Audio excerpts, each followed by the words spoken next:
दिल भी बदल गया प्राइम मिनिस्टर साहब। हवा गुजरात से दिल्ली आ गई, दिल्ली से अमेरिका चले गई। निज़ाम ज़िंदगी बदला। 12-12 लाख का सूट, 800 करोड़ का जहाज पे सफ़र कर रहे हैं। सुकून मिलता जहां दिल को न तक न वो मुकाम आया। अब इसके आगे आप क्या चाहिए आपको? आपने कहा कल के हमारे विपक्ष जो है वो गाली देता है। प्राइम मिनिस्टर साहब, विपक्ष नहीं, आपको कोई आदमी भी गाली नहीं दे सकता। आप हमारे भी प्राइम मिनिस्टर हैं। अब अग्निवीर को शिक्षित कर कर आप, हम अंडर डेवलप्ड कंट्री हैं, हम डेवलप्ड कंट्री नहीं है। जब वो हमारे समाज में आएंगे तो बहुत कुरीतियां हैं हमारे समाज में, हम लोग सब नीचे से आते हैं। 2022 से लेकर 2027 की बात करते हैं कि ये 2022 से लेकर 2027 का अमृतकाल चलेगा, लेकिन ये अमृतकाल कैसे चलेगा? पहला स्किल सेंटर आपका 6 साल में एक बनता है। अब उनको बोल दिया गया है कि अब आगे भी स्किल सेंटर जो है वो और बनाएंगे। आपका बच्चे जो हैं वो बाहर फीस से पढ़ते हैं, बाहर जा रहे हैं, जिसमें पंजाब में भी करीब 35,000 करोड़ बच्चे जो हैं वो बाहर जा रहे हैं। 35,000 करोड़ जो रुपए हैं वो फीस के वजह में बाहर जा रहे हैं। सर वो बाहर ही नहीं जा रहे, वो पीढ़ियां बाहर सेटल हो जाएंगी। जब वो पीढ़ी बाहर सेटल हो जाएगी तो आप बताइए कि जो अच्छा ब्रेन है वो तो बाहर चला गया, तो आप कैसे करेंगे? सत श्री अकाल। D5 चैनल पंजाबी देख रहे सारे दर्शकों का मैं धर्मिंदर संधू स्वागत करदा है। ਅੰਮ੍ਰਿਤਸਰ तो मैंबर पार्लीमेंट गुरजीत सिंह औजला ने संसद ਦੇ ਵਿੱਚ कई मुद्दे चुके ने। खास तौर ਦੇ ਉੱਤੇ ਉਹਨਾਂ ਨੇ बेरोजगारी ਦੇ ਉੱਤੇ चर्चा ਕੀਤੀ है ਤੇ ਨਾਲ ਹੀ अग्निवीर योजना ਦੇ ਉੱਤੇ भी अपना प्रतिक्रम ਦਿੱਤਾ है ਤੇ ਨਾਲ ही ਉਹਨਾਂ बंदी ਸਿੰਘਾਂ ਦੀ रिहाई मंगी है ਜਿਹੜੇ बंदी ਸਿੰਘ ਆਪਣੀਆਂ ਸਜ਼ਾਵਾਂ पूरियां कर चुके ने ਤੇ ਨਾਲ ही ਉਹਨਾਂ ਨੇ निशाना साधिया है डेरा मुखी राम रहीम दी पैरोल ਨੂੰ ਲੈ ਕੇ। जो देखने के लिए बहुत अच्छे लगते हैं, जब धरातल पे उतरेंगे तो उनका कोई असर और तरह का रहता है। क्योंकि जब बजट पेश होना है तो सबसे ज़्यादा हमारा ध्यान जो नौजवान पीढ़ी है जिसने देश को आगे लेके जाना है उसके ऊपर होना चाहिए। लेकिन इसके साथ साथ कल जब प्राइम मिनिस्टर जी बोल रहे थे तो उनका तो बड़ा दिल होना चाहिए। बड़ी बात, बड़ा दिल, इससे ज़्यादा तो कोई उपाधि नहीं है। प्राइम मिनिस्टर सबसे ऊपर रहते हैं। तो मैं उनके ऊपर एक बात कहना चाहता हूँ। एक शेर है, दिल बदला हवा बदली निज़ाम ज़िंदगी बदला। दिल भी बदल गया प्राइम मिनिस्टर साहब। हवा गुजरात से दिल्ली आ गई, दिल्ली से अमेरिका चले गई। निज़ाम ज़िंदगी बदला। 12-12 लाख का सूट, 800 करोड़ का जहाज पे सफ़र कर रहे हैं। सुकून मिलता जहां दिल को न तक न वो मुकाम आया। अब इसके आगे आप क्या चाहिए आपको? आपने कहा कल के हमारे विपक्ष जो है वो गाली देता है। प्राइम मिनिस्टर साहब, विपक्ष नहीं, आपको कोई आदमी भी गाली नहीं दे सकता। आप हमारे भी प्राइम मिनिस्टर हैं। कोई आदमी हिम्मत नहीं कर सकता आपके अगेंस्ट बोलने की। आप हमारे भी प्राइम मिनिस्टर हैं। लेकिन आलोचना तो सुननी पड़ेगी। इस हाउस में आप आलोचना भी नहीं सुनेंगे तो उसको गाली का नाम देंगे, ये हमें बहुत बुरा लगा है प्राइम मिनिस्टर साहब। ये हम आपको शादी देते हैं कि कोई आदमी आपकी तरफ गाली नहीं निकाल सकता इस देश में। सो मेरा कहने का है, ये बजट को अमृत बजट का नाम दिया गया और मैं बहुत ज़्यादा जो ध्यान है आपका नौजवान पीढ़ी की तरफ ले जाना चाहता हूं।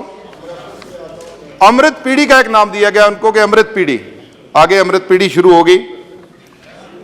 अमृत पीढ़ी जिसमें बेरोजगारी की दर जो है वो बताई गई है 18-19 और 20-21 का। 18-19 में 5% 8% थी और 20-21 में 4.2% थी। लेकिन जो CMI centre monitoring of India है उसके मुताबिक 21-22 की जो बेरोजगारी दर है 7.1% है। और ये मान के चलिए कि ये सबसे ज़्यादा नौजवान बेरोजगार है। वो बेरोजगार नौजवान का शोषण हो रहा है। जब पेपर दिए जाते हैं, कहीं पेपर लीक हो रहा है, ये 1,000 पोस्ट निकलती है तो 10-10 लाख लोग उसको अप्लाई करते हैं। 50-50 लाख राजस्थान हो, बिहार हो, कहीं भी हो, आप इसकी चिंता मत कीजिए, मैं देश की बात कर रहा हूं। लेकिन जॉब तो मिलनी दूर की बात है, कहीं मिल भी जाती है तो उसके बाद वो कैंसिल हो जाता है। तो कम से कम आप स्टेट की बात मत कीजिए, आप यूनियन गवर्नमेंट हैं, आप कोई ऐसा मैकेनिज्म डेवलप कीजिए कि ये बात देश के नौजवानों के साथ खिलवाड़ ना हो। अब देश का नौजवान सुबह से लेकर दोपहर तक वर्जिश करता था, एक उसका ध्यान था कि आर्मी में भर्ती हो जाएंगे, अब वो भी प्राइवेट हो रही है। अग्निवीर बन रहे हैं। अब अग्निवीर कुछ शिक्षित कर आप, हम अंडर डेवलप्ड कंट्री हैं, हम डेवलप्ड कंट्री नहीं है। जब वो हमारे समाज में आएंगे तो बहुत कुरीतियां हैं हमारे समाज में, हम लोग सब नीचे से आते हैं। तो मैं रिक्वेस्ट करना चाहता हूं कि इसके साथ साथ जो नौजवान वर्ग है उसको सही तरीके का आईना दिखाइए कि ये इस देश की स्थिति है। आप पेंट चाहे जितना मर्जी कर ले, लेकिन जो नींव कमजोर होगी तो वो ऊपर अच्छा मकान नहीं बन सकता, ये हमारा मानना है। प्रधानमंत्री कुशल विकास योजना में आपने coding, artificial intelligence, robotic, 3D printing, drones और सॉफ्टवेयर की बात की है कि इसमें जो नौजवान है उनको ट्रेनिंग दी जाएगी, स्किल सेंटर बनेंगे। लेकिन मैं कहना चाहता हूं 2015 में स्किल इंडिया बना था, जिसकी अब तक कितने लोग उसमें कामयाब हुए, कितने लोगों को रोजगार मिला, इसकी कोई आंकड़े नहीं है। बजट 2017 में हमारे स्वर्गीय जेटली जी ने बजट पेश किया था, 100 स्किल इंडिया इंटरनेशनल सेंटर बनेंगे। लेकिन पहले सेंटर का उद्घाटन कब हुआ है? 16 अप्रैल 2022 को धर्मेंद्र प्रधान जी भुवनेश्वर में करके आए। सर ये जो नौजवान जिसकी आप बात सेशन में कर, या बजट सेशन में करते हैं या पार्लियामेंट में करते हैं कि हम इतना दिशा दिखा रहे हैं, फ्यूचर ये इंडिया का बनेगा, 2022 से लेकर 2027 की बात करते हैं कि ये 2022 से लेकर 2027 का अमृतकाल चलेगा। लेकिन ये अमृतकाल कैसे चलेगा? पहला स्किल सेंटर आपका 6 साल में एक बनता है। अब उनको बोल दिया गया है कि अब आगे भी स्किल सेंटर जो है वो और बनाएंगे। सर इससे क्या हो रहा है? ब्रेन ड्रेन हो रहा है। 11 लाख स्टूडेंट बाहर पढ़ने जाता है।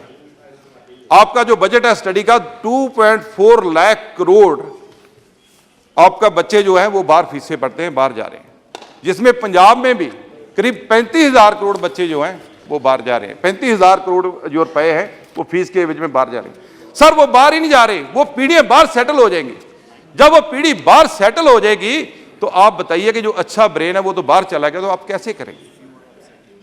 उनको रोकना होगा हमें। अब पंजाब की मैं बात करता हूं सर। पंजाब जो गुरुओं की धरती के नाम से जाना जाता है, देश की अर्थव्यवस्था में सबसे बड़ा हिस्सा पंजाब ने डाला। इनकी जरूरत पड़ी तब देश की आजादी से पहले 80% कुर्बानियां जो रस्से गलों में डाले वो पंजाब के लोगों ने फांसी पे हंस के चढ़े। लेकिन पंजाब के ऊपर सबसे ज्यादा कर्जा 3 लाख करोड़ का हो गया सर। अभी हमारे अकाली दल के सांसद बोल के गए हैं, लेकिन सर मैं कहना चाहता हूं पंजाब के ऊपर जो कर्ज है वो हमारे लिए खतरा है। आप पंजाब का कर्ज उतारिए, नहीं तो जो हमारा नौजवान बॉर्डर के ऊपर लड़ता है वो भी बता देंगे। जो बॉर्डर के ऊपर नौजवान लड़ता है वो आप कहां से लेके आएंगे? क्योंकि हमारे नौजवान बाहर को जा रहे हैं। सर उसके आगे मैं कहना चाहता हूं पंजाब में बेरोजगारी की दर बढ़ रही है, ड्रग्स की बड़ी समस्या है, उसके ऊपर कोई नहीं बोला गया। इंडस्ट्री की आप बात कर रहे हो, सारे देश में इंडस्ट्री आ रही है, लेकिन पंजाब में कोई भी इंडस्ट्री नहीं आ रही। आपने SEZ हिमाचल में दे दिया है, SEZ जम्मू में दे दिया, हमारी जो इंडस्ट्री वो भी वहां चले गई है। पंजाब को SEZ की कोई जरूरत नहीं है क्या? बॉर्डर एरिया है, हमारे और बड़े मुश्किलात है सर। वहां drone, anti drone system settle करना है, उसके लिए आप please conclude sir, please. Some more members have to speak in your party. बंदी सिंहों का मसला है, जो लोग सजा पूरी कर चुके संविधान के तहत, अब ये तो मानेंगे ना कि उनको तो छोड़ना होगा, लेकिन उनको अब नहीं छोड़ रहे। Sir Davinder Singh Bhullar sir please, उसकी सेहत खराब है, ऐसे लोगों को तो छोड़िए सर। उसके अलावा काम क्या हो रहा है? बाबा राम रहीम को छोड़ा जा रहा है सर। वो लोग जिसके ऊपर रेप के अंदर बंद हो, सर प्लीज सर टाइम दीजिए सर, जरूरी है सर, 5.5 घंटे के बाद पहला स्पीकर है सर, टाइम दीजिए सर। उसको छोड़ा जा रहा है सर, उससे हमारे माहौल खराब हो रहे हैं। इनके लोग जाकर उनको नतमस्तक हो रहे हैं, उनके ऊपर बड़े बड़े ब्लेम है सर। सर मैं अमृतसर की बात कर कंक्लूड कर रहा हूं सर। एम्स में सर उससे क्या, उसमें हमारी आर्मी लगती है, उसको कंट्रोल करना पड़ता है, हमारे पैसे यूज होते हैं, वो भी हमारे बजट का ही सिस्टम है सर। बॉर्डर एरिया है, एम चाहिए। दरिया पार एक भी अच्छा हॉस्पिटल नहीं है, ना अमृतसर, गुरदासपुर, तरनतारन, पठानकोट, गुरदासपुर तक सर एम्स हॉस्पिटल चाहिए। स्पोर्ट्स सेंटर, सबसे ज्यादा स्पोर्ट्समैन अमृतसर से पैदा हुए हैं सर। सर एयरपोर्ट, कनाडा की फ्लाइट मांगते हुए हमें कितना समय हो गया है, तो टोरंटो के लिए डायरेक्ट फ्लाइट हो, लेकिन वो भी नहीं सर। ये बातें तो होनी चाहिए सर। ये स्मार्ट सिटी चाहिए sir. Sir please sir, G20 हो रहा है, एक पैसा भी नहीं है सर उसके लिए दिया गया स्मार्ट सिटी के लिए। Come to your sir railway last का point. आपने अपने रखा है, रीगो ब्रिज है, रीगो ब्रिज बनने वाला है सर, उसके ट्रैफिक की समस्या सारी बहुत परेशानी है हमारे अमृतसर को, उसका भी नहीं कुछ हो रहा। सर हमारा कहना, हमारी बेनती इतनी है, अमृतसर जो बॉर्डर डिस्ट्रिक्ट है, पंजाब से ज्यादा बॉर्डर पाकिस्तान से लगता है, इसको एक अच्छा SEZ दीजिए, जो कर्ज है वो हमारा माफ कीजिए, चंडीगढ़ पंजाब को दीजिए, पानी के हमारे मसले हल कर Yes, दीजिए। please, Brian. पंजाब हमेशा देश के साथ खड़ा है। ਦੱਸ ਦੇਈਏ ਕਿ ਚੰਡੀਗੜ੍ਹ ਦੀ ਸਰਹੱਦ ਦੇ ਉੱਤੇ ਬੰਦੀ ਸਿੰਘਾਂ ਦੀ ਰਿਹਾਈ ਨੂੰ ਲੈ ਕੇ ਪੱਕਾ ਮੋਰਚਾ ਲੱਗਿਆ ਹੋਇਆ ਤੇ ਬੀਤੇ ਦਿਨਾਂ ਦੇ ਦੌਰਾਨ ਕਾਫੀ ਮਾਹੌਲ ਗਹਿਮਾ ਗਹਿਮੀ ਵਾਲਾ ਵੀ ਦੇਖਣ ਨੂੰ ਮਿਲ ਚੁੱਕਿਆ ਹੈ। ਹੁਣ ਦੇਖਣਾ ਹੋਵੇਗਾ ਕਿ ਕੇਂਦਰ ਸਰਕਾਰ ਬੰਦੀ ਸਿੱਖਾਂ ਦੀ ਰਿਹਾਈ ਨੂੰ ਲੈ ਕੇ ਕੀ ਫੈਸਲਾ ਕਰਦੀ ਹੈ। ਕੈਮਰਾਮੈਨ ਗੁਰਪ੍ਰੀਤ ਸੱਭਰਵਾਲ ਦੇ ਨਾਲ ਮੈਂ ਧਰਮਿੰਦਰ ਸੰਧੂ, ਜੁੜੇ ਰਹੋ D5 ਚੈਨਲ ਪੰਜਾਬੀ ਦੇ ਨਾਲ। ਹੋਏਗੀ ਕਿਸਾਨਾਂ ਦੀ ਗੱਲ, ਨਵੀਂ ਖੇਤੀ ਮਸ਼ੀਨਾਂ, ਬੀਜਾਂ ਤੇ ਬਾਗਾਂ ਦੀ ਗੱਲ ਲੈ ਕੇ ਚੱਲਾਂਗੇ ਤੁਹਾਨੂੰ ਰੰਗਲੇ ਪੰਜਾਬ ਦੇ ਖੇਤਾਂ ਵੱਲ। ਦੇਖਣਾ ਨਾ ਭੁੱਲਣਾ ਸਾਡਾ ਖਾਸ programme farming with Amarjit Waraich, ਸੋਮਵਾਰ ਤੋਂ ਸ਼ੁੱਕਰਵਾਰ ਸਵੇਰੇ 7:30 ਵਜੇ D5 ਚੈਨਲ ਪੰਜਾਬੀ ਤੇ।